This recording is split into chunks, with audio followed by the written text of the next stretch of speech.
The armed forces of Ukraine are successfully liberating their territories. At least 9 settlements have been deoccupied in the south. In Donbass and Crimea, Ukrainian defenders are actively preparing the ground for their liberation. First and foremost, enemy ammunition depots and logistics are being successfully destroyed. The occupiers no longer feel safe even in Donetsk and Mariupol, where after a relatively calm year, they had already started to relax. Details in our report.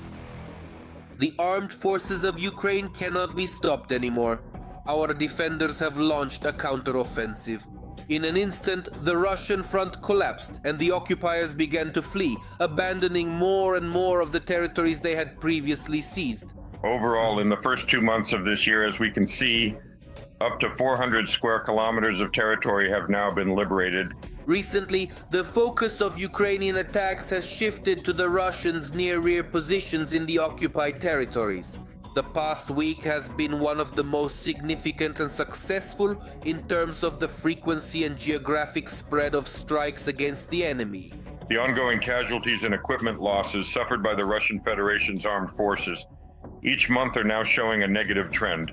This is confirmed by the data for December, January, and February. For example, our aviation and HIMARS MLRS are striking enemy positions, as well as the infantry and equipment of the occupiers in the Alexandrovsk direction. After such a massive and devastating strike, the Russian invaders have absolutely no chance of survival. And here is the Zaporizhzhia direction. In this location, a Russian Kasta radar station was successfully destroyed by Ukrainian drone systems. The range of strikes during the Ukrainian armed forces counteroffensive is impressive. Our defenders managed to strike not only along the front line, but also behind enemy lines. Recently, Mariupol and Yalta have also come under attack. Explosions there do not cease. The Ukrainian armed forces are hitting barracks, ammunition depots, deployment sites, and air defense systems. We know that a little over a month ago, Commander-in-Chief General Syrskyi said that defense alone would not solve the issues in this war, and at the very least, it must be active. This means that localized counterattacks are being carried out in specific areas. The occupiers are having a hot week in Tokmak and the surrounding areas. The occupied city is under such intense fire for the first time. It was here, before the strikes began, that the largest concentration of Russian rear reserves was gathered for offensives, maneuvering, and attacks along the front line. The armed forces of Ukraine have concentrated significant units here, primarily airborne assault troops. These are highly specialized elite units of the armed forces of Ukraine, and they are operating with the specific strategic aim of advancing from the northern sector, moving steadily from north to south in order to successfully get behind the Russian group operating to the west of Hulyapol. Putin's army also finds no peace in Crimea. There, the Ukrainian defense forces successfully carried out strikes on hangars in Yevpatoria, where Russian troops were storing and maintaining advanced multi-purpose four-post and Orion drones. The outstanding effectiveness of the Ukrainian armed forces strikes is partly due to Ukrainian partisans secretly operating in the temporarily occupied territories of Ukraine as well as in Russia.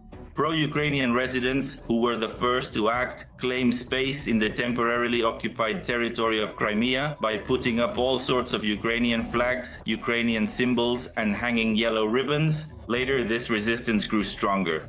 They began to transmit, as confirmed by the military coordinator of the resistance movement, military coordinates and military data. Their intelligence is invaluable, and each new act of sabotage is becoming almost a personal slap in the face for the Kremlin and Putin.